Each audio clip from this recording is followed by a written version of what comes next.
Now begins the recitation of the Aletheon, the divine avataric self-revelation of His divine presence, Avatar Adi Da Samraj.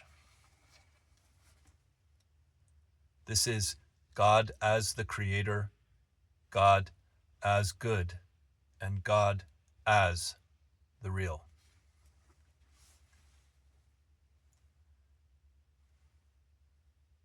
Conventional God religion originates in the state of mind that characterizes the first three stages of life.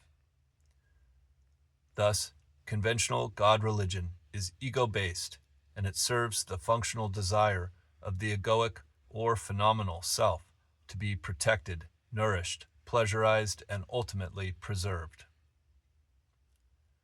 The phenomenal self, or egoic self-centered body-mind complex, is the source of conventional God religion, as well as all of the other ordinary and extraordinary pursuits of born existence in the first 6 stages of life. Therefore, it is not real God, but the ego, perhaps gesturing conceptually toward God, that is the source and fundamental subject of popular or exoteric religion, as well as higher mysticism. Real, transcendental, spiritual life begins only when the ego, with all of its mind, emotion, desire, and activity, is thoroughly understood and thereby transcended. For this reason, only the only by me revealed and given, radical and perfectly ego-transcending reality teaching of the 7th stage of life directly serves the process of most perfect real God realization. All other forms of doctrine or instruction serve the purposes of the first 6 stages of life, all of which are founded on the egoic presumption of self and other.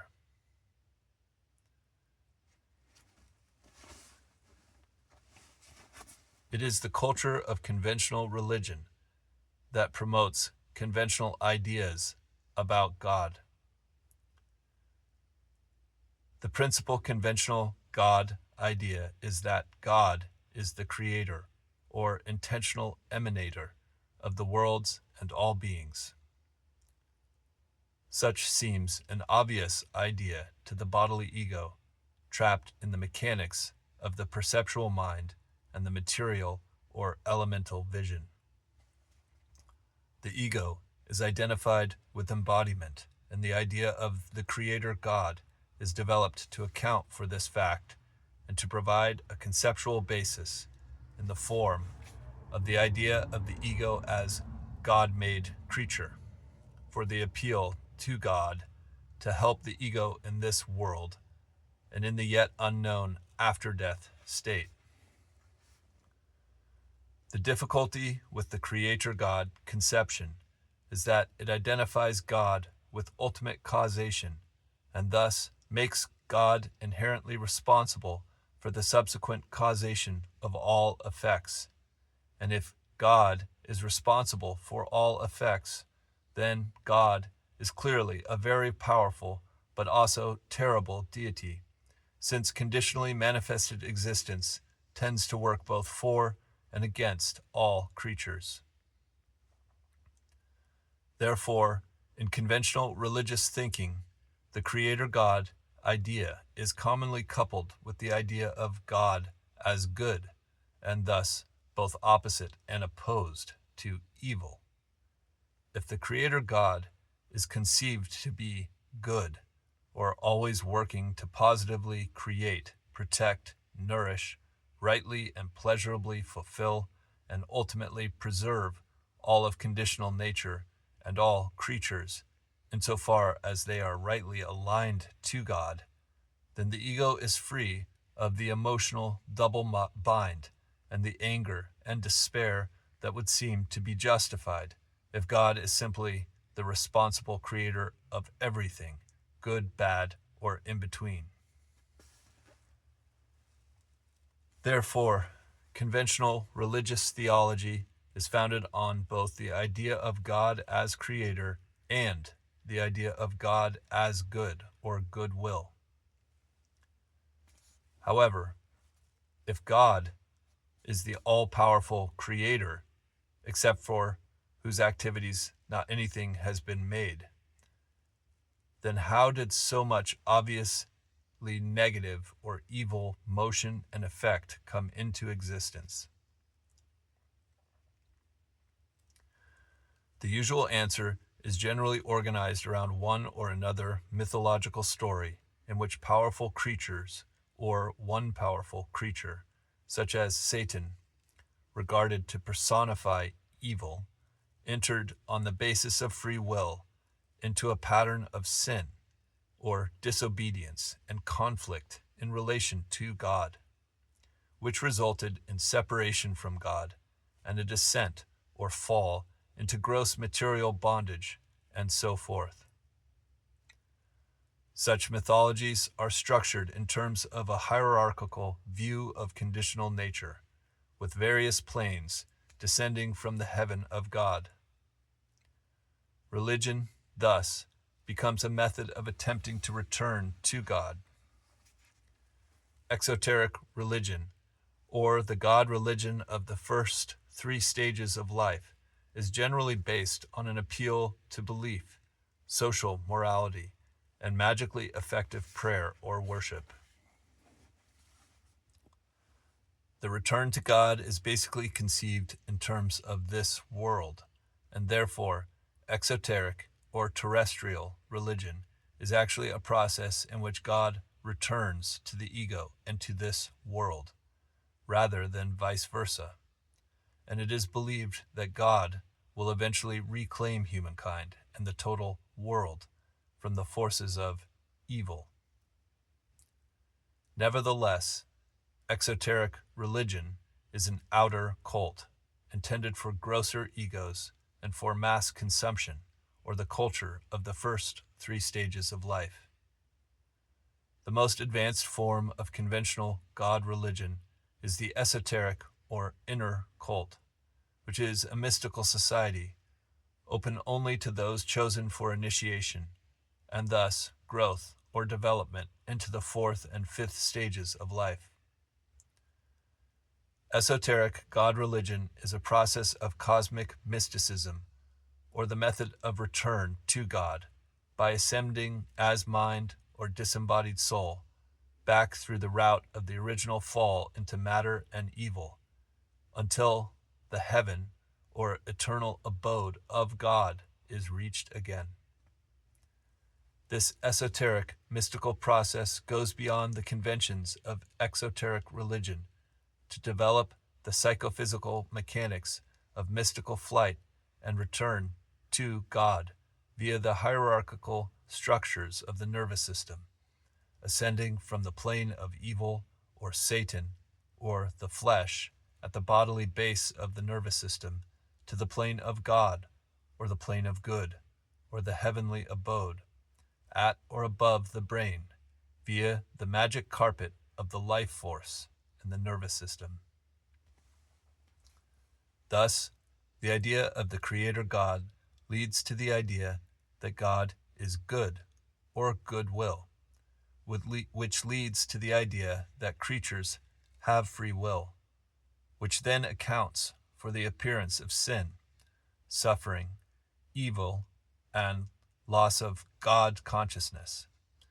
And conventional God religion then becomes the means, through structures of belief, sacramental worship, mystical prayer, yogic or shamanistic ascent, and so forth, for the re-exercise of creaturely free will in the direction of God, good, the triumph over evil, and death in this world, and the ascent from material form and consciousness to spiritual, heavenly, or godly form and consciousness.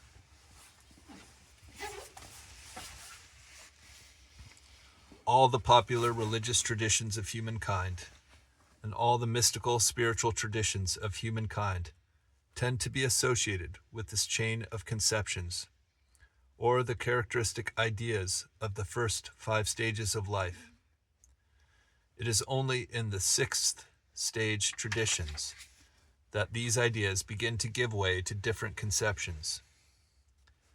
It is only in the 6th stage of life that the egoic basis of the first 5 stages of life is penetrated, and it is only in the only by me revealed and given 7th stage of life that the ego is most perfectly transcended in the divine reality itself.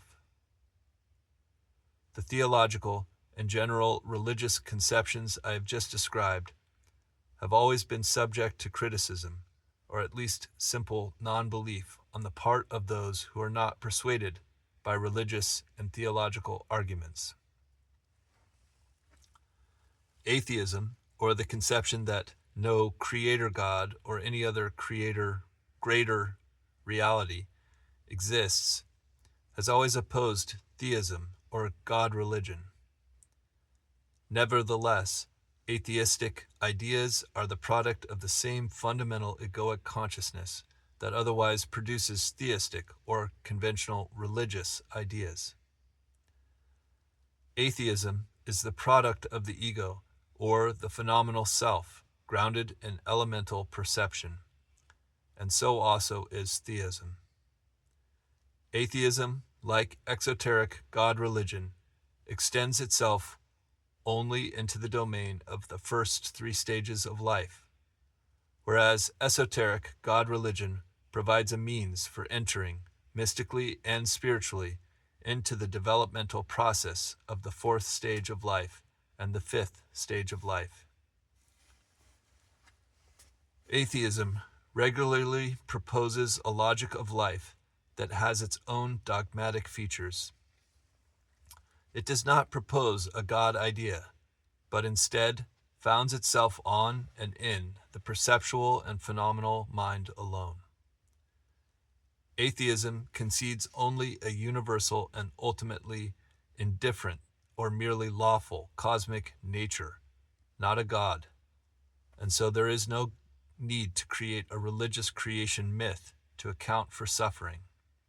And atheistic thinkers thus generally confine themselves to constructing a cosmology based on material observations alone, that merely accounts for the apparent workings of the conditionally manifested events of cosmic nature. Indeed, just as conventional God religion or conventional theism arises to account for suffering, atheism arises on the basis of the unreserved acknowledgement of suffering. And if there is no idea of God, there is no idea of the human being as creature, or in other words, the human being as the bearer of an immortal or godlike inner part. Nor is there any need to interpret unfortunate or painful events as the effects of evil. Therefore, the atheistic point of view is characterized by the trend of mind called realism, just as the conventional religious or theistic point of view is characterized by the trend of mind called idealism. But both atheism and theism arise on the basis of the self-contraction, or the ego of phenomenal self-consciousness, rather than on the basis of direct intuition of the real self-nature, self-condition, and self-state that is prior to separate self and its conventions of perception and thought. The realistic or atheistic view is just as much the bearer of a myth or a merely conceptual interpretation of the world as is the conventional religious or theistic view. Atheism or conventional realism is a state of mind which is based on the phenomenal self and which seeks the ultimate protection, nourishment, pleasure, and preservation of the phenomenal self, at least in this world, and if there should be an afterlife, then also in any other world. Therefore, atheism or conventional realism is simply a philosophical alternative to theism or conventional God religion. based on the same principle and consciousness, which is the phenomenal ego, and seeking, by alternative means, to fulfill the conditionally manifested self and relieve it of its suffering. Atheism, or conventional realism, is a state of mind that possesses individuals who are fixed in the first three stages of life. It is a form of spiritual neurosis or ego possession, as are all of the characteristic mind states of the first six stages of life. Esoteric God religion provides a basis for certain remarkable individuals to enter the fourth stage of life and the fifth stage of life, but the commonly or exoterically religious individual is, like the atheist, a relatively adolescent, if not childish and even infantile, character, fixed in the ego-possessed states characteristic of the first three stages of life. Atheism proposes a myth and a method for ego fulfillment that is based on phenomenal realism, rather than religious idealism or the culture of the conventional God idea. Therefore, atheism is traditionally associated with the philosophy of materialism, just as theism is associated with creationism and emanationism, and conventional or mystical or fourth and fifth stage spirituality, and the realistic or atheistic view tends to be the foundation for all kinds of political, social, and technological movements, since its orientation is toward the investigation and manipulation of material nature. Atheism is realism and materialism. It is about the acquisition of knowledge, about conditional nature, and the exploitation of that knowledge to command or gain power over conditional nature. And it is the scheme of knowledge and power expressed as political and technological means of all kinds that is the basis of the mythology and quasi-religion of atheism. The atheistic or non-theistic view of life is ego-based, organized relative to conditional nature as an elemental or grossly perceived process, and committed to knowledge and power as the means of salvation or material fulfillment of egoity. In this late time or dark epoch, the materialistic, realistic, and non-theistic philosophy of ego fulfillment is represented by the global culture of scientific, technological, and political materialism. The entire race of humankind is now being organized by the cultural movement of scientific materialism, which counters and even seeks to suppress the alternative cultures of exoteric religion, esoteric mysticism, transcendental self-realization, and divine enlightenment. Scientism, or the culture of realistic or materialistic knowledge, and its two arms of power, technology and political order, are the primary forces in global culture of the present time, and humanity at large is thus tending to be reduced to the robotic acculturations of orderly egoism and the limited terms represented by humanity's functional development in the first three stages of life. Conventional and popular human culture has historically been limited to the conflicts and alternatives represented by theism and atheism, or egoic idealism and egoic realism. And the large-scale ordering of humankind has always tended to be dominated by the politics of materialistic knowledge and power. It is simply that in the late time or dark epoch, the materialistic culture is approaching the status of a worldwide mass culture in which all individuals will be controlled by a powerful and materialistically oriented system of political and technological restriction. The usual or most commonly remarked criticism of theism or conventional God religion is based on the evidence of suffering and material limitation. Therefore, the common arguments against theism are generally those proposed by the point of view of atheism. Likewise, the common arguments against atheism are generally those proposed by theism, which are based on an egoic appeal to the evidence of religious history, cultic revelation, mystical psychology, and psychic experience. For this reason, there may seem to be only two basic cultural alternatives: atheism and theism. Theism and conventional God religion are, at base, an expression of egoity in the first three stages of life, just as is the case with atheism and conventional materialism. Therefore, whenever theism or conventional God religion becomes the base for political and social order, it inevitably becomes the base for knowledge and power in the material world. And exoterically theistic regimes have historically been equally as aggressive in the manipulation and suppression of humanity as have atheistic regimes. Exoteric theism is, at its base, egoic and fitted to worldly concerns.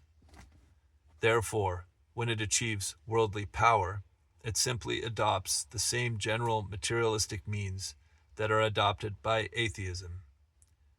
Knowledge and power are the common tools of egoity, not merely the tools of atheism. In its esoteric forms, the theism or conventional God religion can, via the exercises and attainments of saints and mystics, apply knowledge and power to purposes that extend beyond the first three stages of life.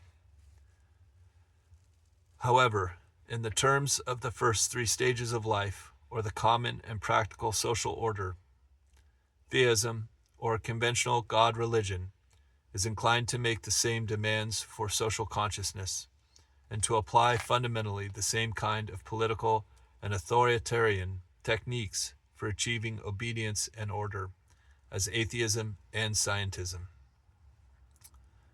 And the more important esoteric matters of spiritual wisdom, mystical knowledge, and the transformative power of sainthood or adeptship are as much in doubt and disrepute in the common religious circles of theism as they are in the scientific and atheistic circles. All of this is to indicate that conventional God religion, or theism, and even all religious, spiritual, and transcendental pursuits of the 6 stages of life share a root error or limitation with atheism and worldly culture.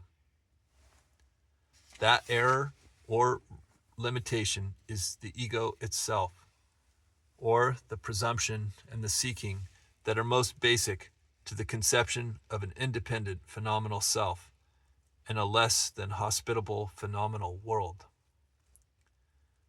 Thus, what is ultimately to be criticized in conventional God religion or theism is the same limit that is to be criticized in atheism and materialism.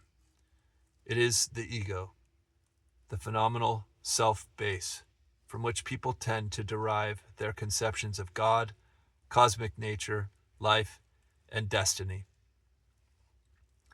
It is only when the egoic root of one's functional, worldly, and religious or spiritual life is inspected, understood, and transcended that self and world and real God are seen in truth. Therefore, it is necessary to understand your own egoic activity. It is necessary to aspire to wisdom, truth, and enlightenment.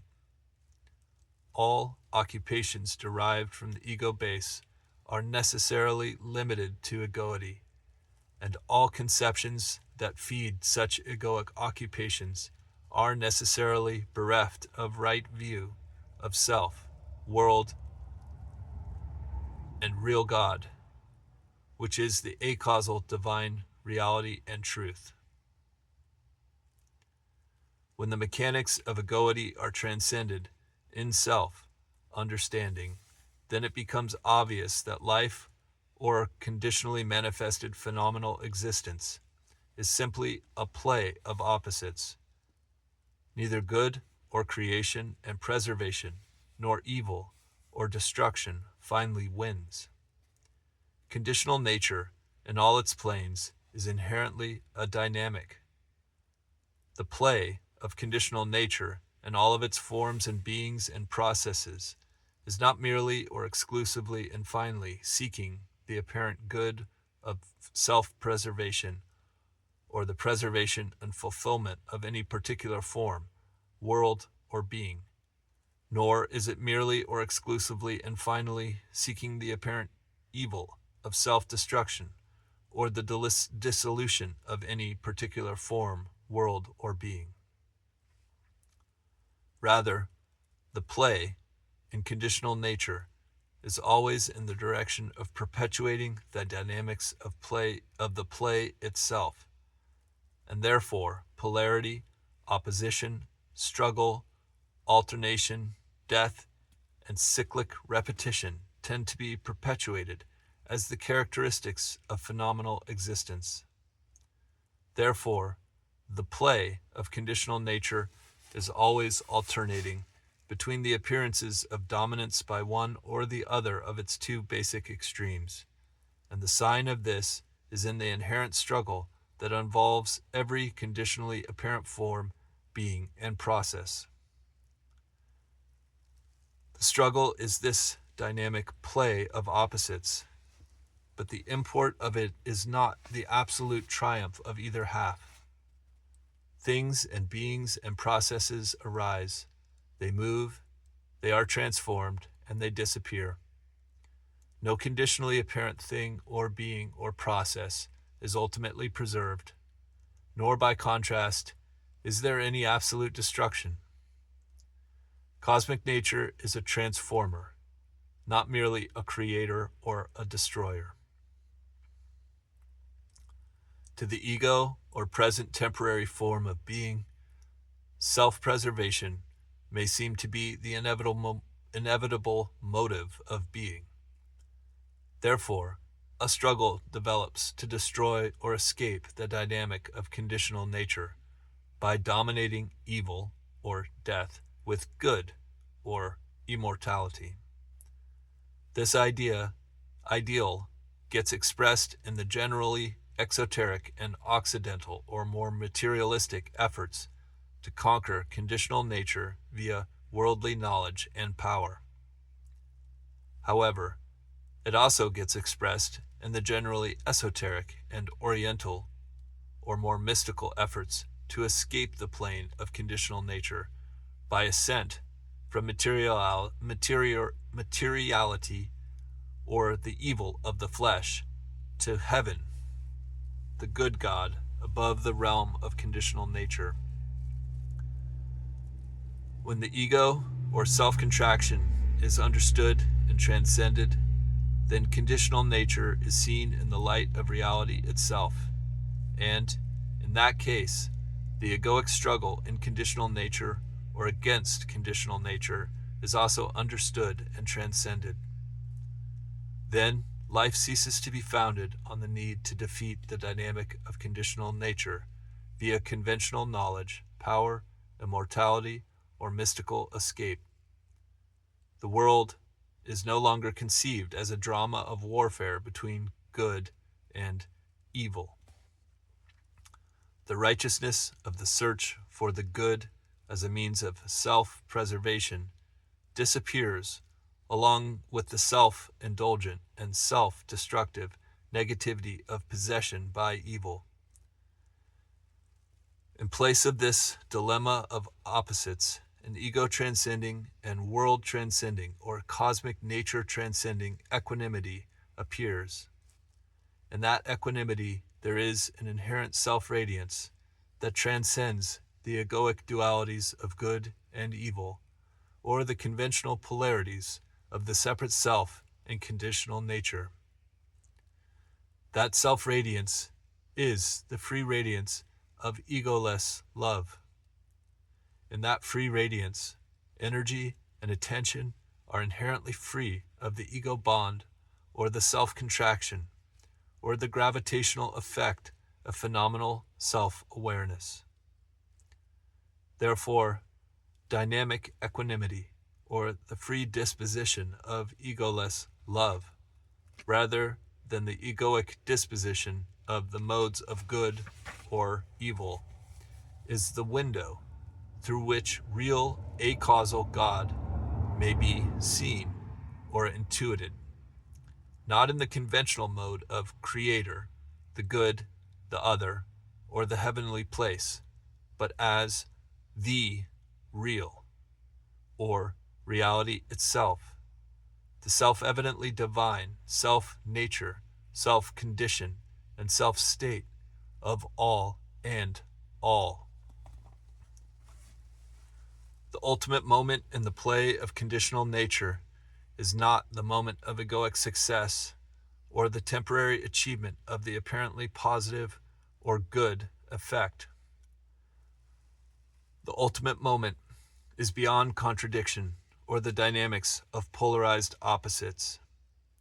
It is the moment of equanimity, the still point, or I, in the midst of the wheel of nature's motions and all the motivations of the born self.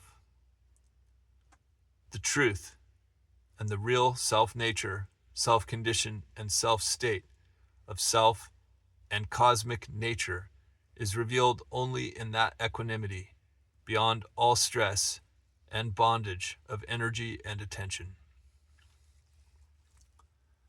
This disposition of equanimity, or free energy and attention, is basic to the 6th and 7th stages of life.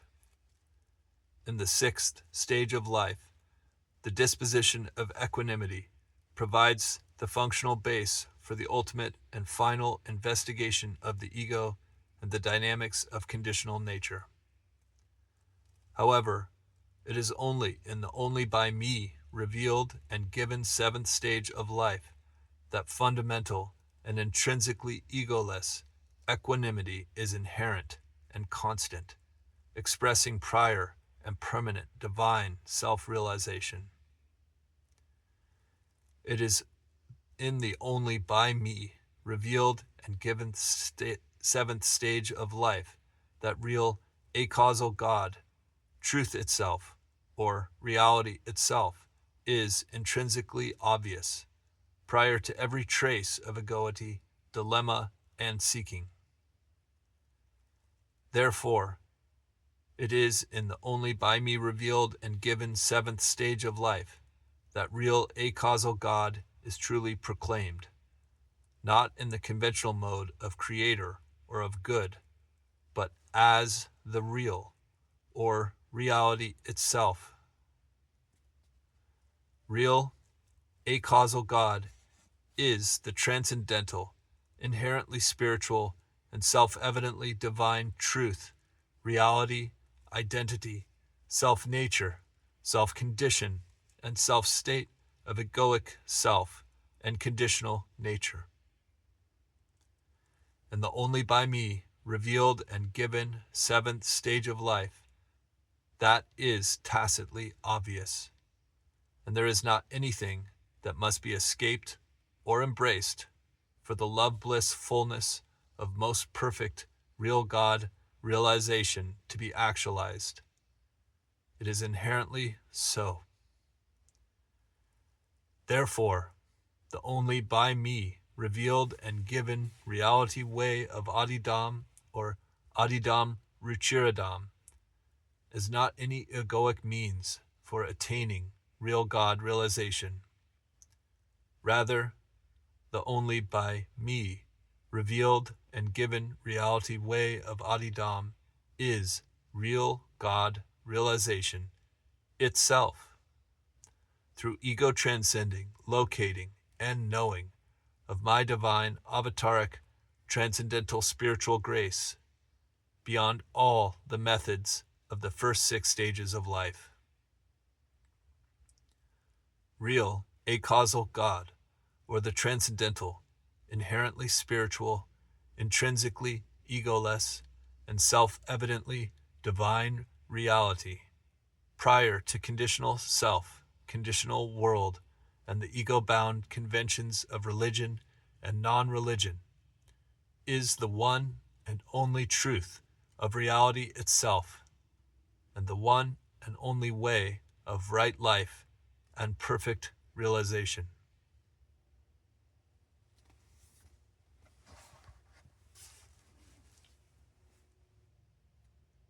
Here ends the recitation of the Aletheon. Om Shri Da Lavananda Hridayam.